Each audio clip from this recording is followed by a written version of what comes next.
All right, class. This is week 12 where we are covering the rise of pop music. Now, pop is a term that is very fraught and heavily discussed, and we'll be engaging in a lot of that discussion in this week's readings as well as in your Flipgrid discussions. But musically, it does have a genesis during this time and sort of some similarities that we can actually point to, especially when you think of it as sort of defined maybe against something like classic rock, which we studied a couple weeks ago. Now, I think there are two main narratives to pay attention to this week. First is the rise of the pop star, that is sort of shifting focus away from bands and like these groups of artists and more towards like a single persona who could carry the weight of stardom on their own shoulders. We're going to see this traced through Stevie Wonder, through Madonna, Michael Jackson, and then consider sort of the sociological phenomenon of why people idolize pop stars and why that narrative continues to have so much appeal. The second major narrative that we will look at is this idea of rock versus pop, or rockism versus poptimism, as sometimes it is called. So in past weeks, we've already looked at sort of the idea of classic rock. How much is that really a thing, and how much of it is a bit of a construction that is polemically oriented? And we sort of supply the other half of that this week by looking at pop. And so when we have rock versus pop as a binary, those are two that are very engaged in polemic with each other, especially during this time, and continues to sort of live on in the consciousness as perhaps a common dichotomy. When in actuality, both rock and pop, or popular, is often used just as a blanket statement to describe all the kinds of music that we've been studying in the course thus far. So are these two really opposed diametrically, or are they in some ways kind of different ways of describing the same thing? These are questions we'll be addressing this week. Now let's take a look at our sources. Our first three sources deal with Stevie Wonder, who is just a singer, pianist sensation and phenomenon within the realm of popular music. Now, it's not exactly that Stevie Wonder's sound is a pop, so to speak. We're going to be looking at other artists who probably better fit that category, but he sort of sets the stage for what we're going to talk about in regard to these pop stars. Now, like Marvin Gaye, Stevie Wonder is an artist who sort of fits everywhere and nowhere at once, and so it's a little difficult to know exactly where to place him. But I do think he does fit in this week by looking at how his story sets up the rise of this sort of single pop artist. So for the first source, you'll get an overview biography of Stevie Wonder, his impact and his legacy. And then source number 2 launches us into the story of Stevie Wonder going against his label, Motown Records, which we studied earlier in the course, for more creative control and sort of breaking out from just the Motown brand to trying to establish his own career, his own legacy as a brand of his own. And then source number 3 will look at Stevie Wonder and his lasting legacy and social impact. The next three sources, 4, 5, and 6, can be grouped in as sort of an MTV mini-unit.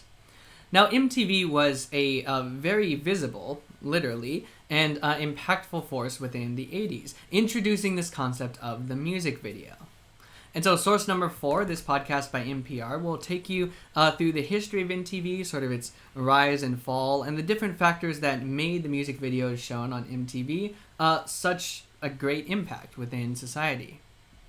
Then source number 5 will take you through the history of music videos, starting from some early predecessors, which you may not necessarily associate with being a music video, through the rise of impactful music videos in the MTV era, and then sort of finishing out with music videos that may have been impactful even as late as the 2000s. So even though music videos have nowhere near the prominence today as they once did, well, there's still a phenomenon that is worth paying attention to and certainly to know the history of. Source number 6 provides an interesting perspective, how MTV and the music video really elevated the role of a singer's public image and specifically their attractiveness as part of their brand and their enduring success. Now, we know that image has always been a prominent role for artists in their careers. We saw that with Elvis and his fan base. We saw that with the Beatles and how Brian Epstein sort of reinvented their image, contrasted with the Rolling Stones.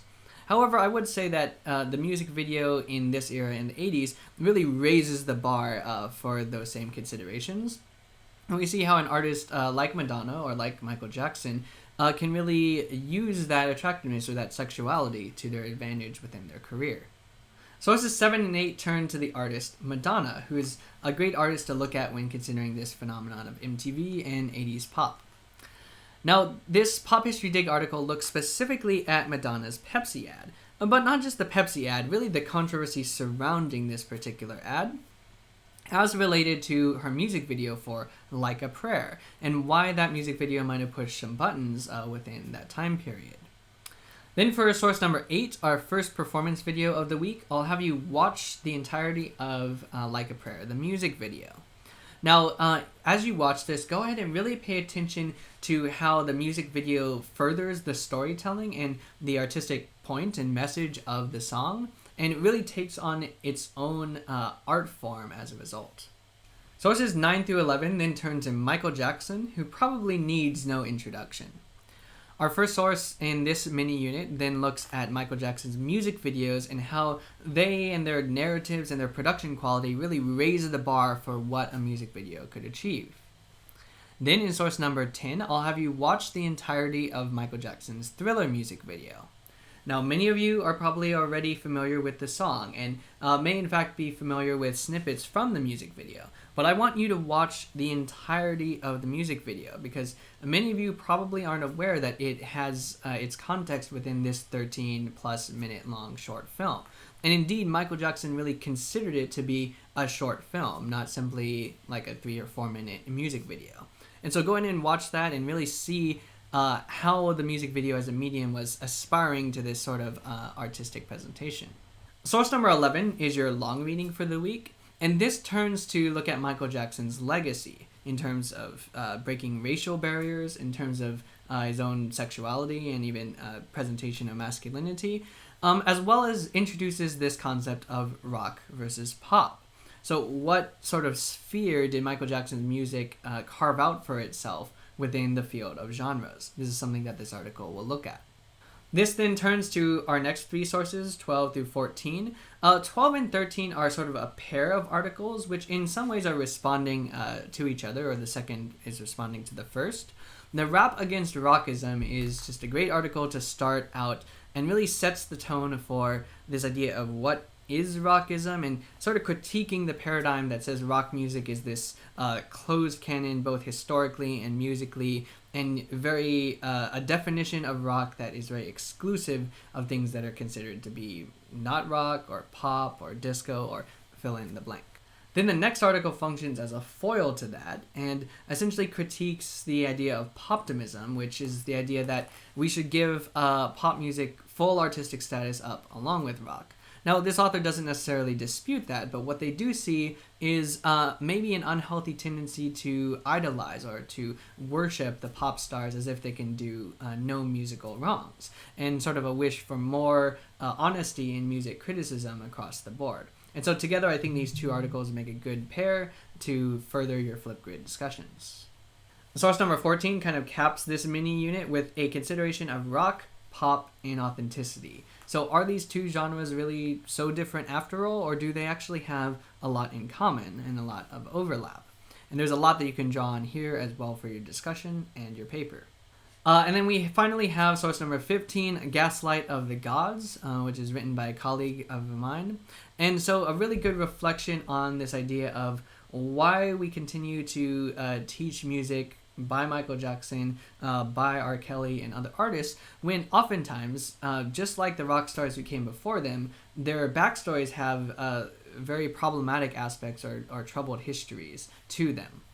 Now, what I really like about this article is it ends up reflecting on the nature of the pop star itself, and in fact, the nature of really idolizing any music artist as someone who listeners can relate to and almost project themselves into. We saw this with Elvis, we saw it with Beatlemania, and we'll see it here with Michael Jackson as well. All right, that's going to do it for week 12, so bye-bye for now.